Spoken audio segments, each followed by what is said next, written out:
A wealthy hotel manager turned away a casually dressed black man, making rude assumptions about him.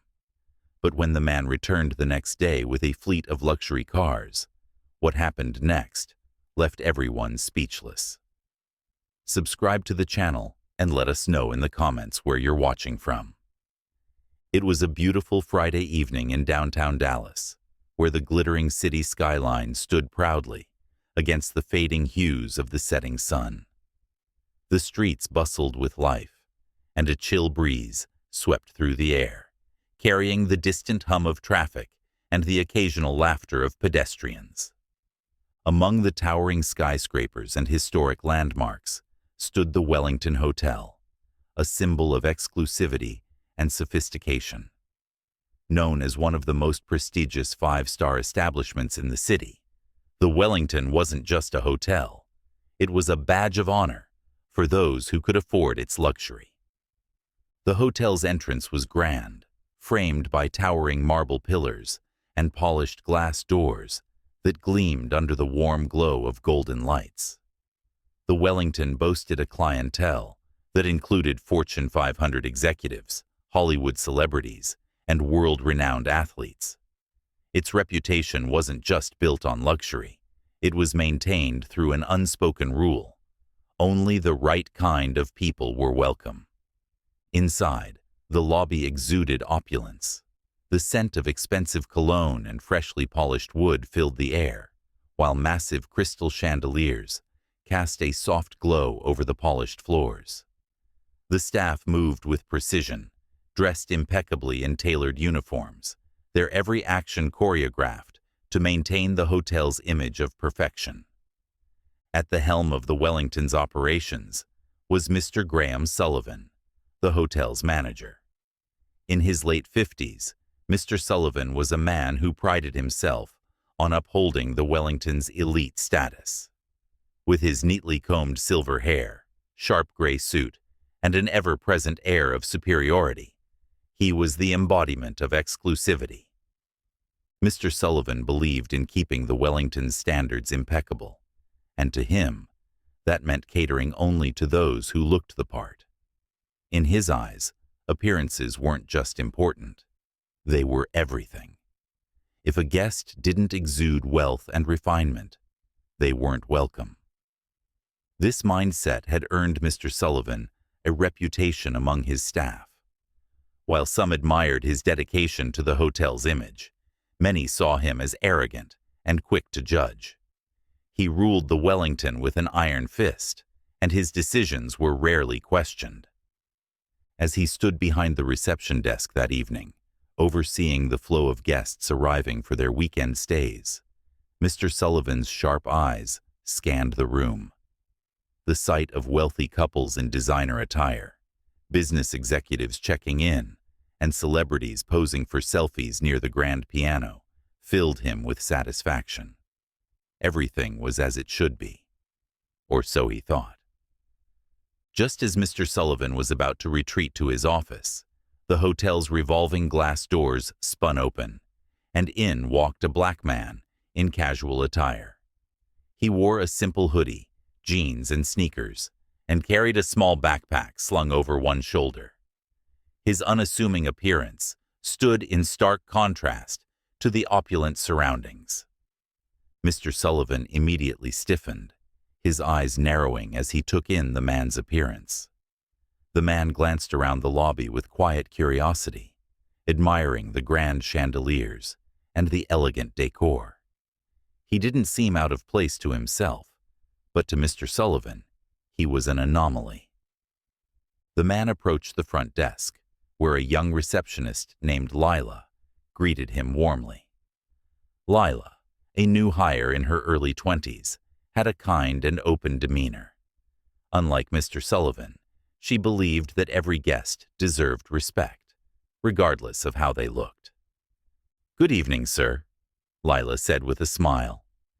"Welcome to the Wellington Hotel. How may I assist you?" "I'd like to book a room," the man replied, his voice calm and polite. "Of course," Lila said, beginning to type on her computer. "We have several rooms available. May I see some identification, please?" Before the man could reach for his wallet, Mr. Sullivan stepped forward, his expression cold and unwelcoming. "I'll handle this, Lila," he said curtly, gesturing for her to step aside. Lila hesitated, glancing at the man, who looked slightly taken aback. She reluctantly obeyed, moving aside as Mr. Sullivan took over. Mr. Sullivan turned to the man, his tone clipped. "I'm sorry, sir, but we're fully booked this evening," he said flatly. The man frowned slightly, his expression still polite, but skeptical. "Fully booked?" he repeated. "I checked online before coming, and it showed multiple rooms available." Mr. Sullivan didn't flinch. "The online system is often inaccurate," he lied smoothly. "Besides, the Wellington caters to a specific kind of guest. Perhaps you'd be more comfortable at one of the motels down the street." The man raised an eyebrow, his calm demeanor unwavering. He reached into his pocket and pulled out a black credit card, the kind issued only to the wealthiest individuals in the world. He placed it on the counter with quiet confidence. "I can pay," he said simply. Mr. Sullivan glanced at the card, and for a brief moment, a flicker of doubt crossed his face. But his pride wouldn't let him back down.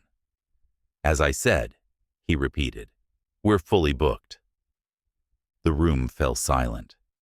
The man stood there for a moment, studying Mr. Sullivan's face.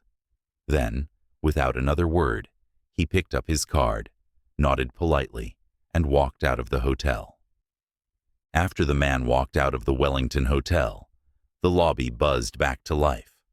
Guests mingled, staff hurried to attend to their needs, and Mr. Sullivan returned to his routine, smugly satisfied with how he had handled the situation. "That's how you protect the Wellington's reputation," he muttered to himself, straightening his tie.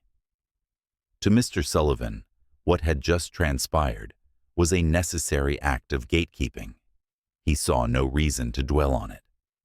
However, Lila, the young receptionist, couldn't shake the uneasy feeling that had settled in her chest. She had seen the way the man had been treated, and it didn't sit well with her. His calm demeanor and quiet dignity only made the situation more troubling. Still, she knew better than to speak up. After all, questioning Mr. Sullivan was as good as handing in your resignation. The evening carried on, and the encounter was all but forgotten by most of the staff. But outside the hotel, plans were already in motion that would leave Mr. Sullivan reeling. The following evening, just as the sun dipped below the horizon, casting the city in a warm amber glow, something extraordinary happened. A sleek black Rolls-Royce Phantom pulled up to the Wellington Hotel's entrance, its glossy exterior gleaming under the streetlights.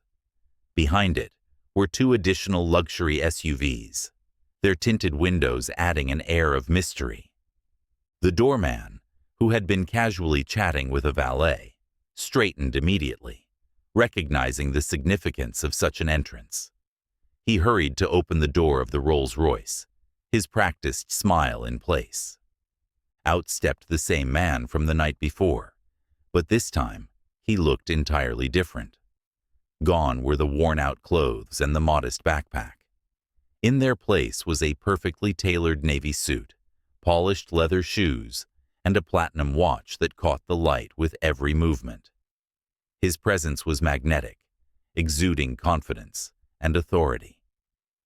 As the man walked toward the hotel, flanked by two associates who carried briefcases, the staff couldn't help but stare. Conversations in the lobby hushed, and all eyes turned to him. Mr. Sullivan, who had been standing near the reception desk, froze as he recognized the man. His heart sank, and his mind raced. How was this possible? The man he had dismissed so rudely just 24 hours ago now appeared to be someone of immense importance. "Good evening," the man said as he approached the desk, his voice calm, yet commanding. Good evening, sir," Mr. Sullivan stammered, struggling to maintain his composure. "I have a meeting scheduled with your ownership team," the man continued, glancing at his watch. Before Mr. Sullivan could respond, the hotel's regional director, Mr. Townsend, stepped out of the elevator. His face lit up when he saw the man. "Ah, Mr. Mahomes, welcome back," Mr. Townsend exclaimed, extending a hand. Mr. Sullivan's stomach dropped. Patrick Mahomes. The name was instantly recognizable. As one of the NFL's biggest stars and a savvy businessman, Patrick Mahomes was more than just an athlete. He was a cultural icon and a symbol of success. Patrick shook Mr. Townsend's hand with a polite smile before turning to Mr. Sullivan, who now looked pale and nervous. "Mr. Sullivan, isn't it?" Patrick asked. "Yes, sir," Mr. Sullivan replied, his voice barely above a whisper. "I believe we spoke yesterday," Patrick said, his tone measured. "Unfortunately, you told me the hotel was fully booked. Strange, given that I now own the place." The lobby fell silent. Staff and guests alike stared in shock as Patrick's words sank in. Mr. Sullivan's face turned bright red, and he stammered, I didn't realize." Patrick held up a hand, silencing him. "You didn't realize because you made assumptions," he said. "You judged me based on how I looked, not on who I am or what I'm capable of. That's not just unprofessional, it's unacceptable." Mr. Townsend, sensing the tension, stepped in. "Mr. Mahomes has recently acquired the Wellington as part of his new investment portfolio," he explained to the stunned staff. Patrick turned back to Mr. Sullivan. "I don't hold grudges, but I do believe in accountability. Your actions don't align with the values I want this hotel to represent. Effective immediately, I'll be implementing new training and policies to ensure this doesn't happen again." Mr. Sullivan swallowed hard, realizing that his actions had not only cost him his dignity, but also jeopardized his position at the hotel. Patrick's calm yet firm demeanor was a stark contrast to Mr. Sullivan's earlier arrogance. Patrick turned to the gathered staff, his voice carrying through the room. "This hotel will no longer be a place where people are judged by their appearances. Everyone who walks through those doors deserves respect, regardless of how they look. That's the standard we'll uphold from now on." The staff exchanged glances, many of them nodding in agreement. Lila, who had witnessed the events of the previous night, felt a surge of relief and admiration. In the days that followed, Patrick's vision for the Wellington began to take shape. He introduced new training programs focused on inclusivity and customer service, ensuring that every guest was treated with dignity and respect. As for Mr. Sullivan, he was quietly removed from his position. His dismissal served as a reminder to everyone that prejudice and arrogance had no place in the hospitality industry or anywhere else. Patrick's acquisition of the Wellington became a viral story, sparking conversations about the importance of humility and the dangers of making assumptions. This story reminds us that appearances can be deceiving and that everyone deserves to be treated with kindness and respect. Patrick Mahomes didn't just prove a point. He set an example of how integrity and humility can create real change. If this story inspired you, please like and share it to spread a message of equality and empathy. Don't forget to subscribe to Stories Unfolded for more tales of resilience and life's unexpected lessons. Let us know in the comments where you're watching from, and we'll see you in the next story.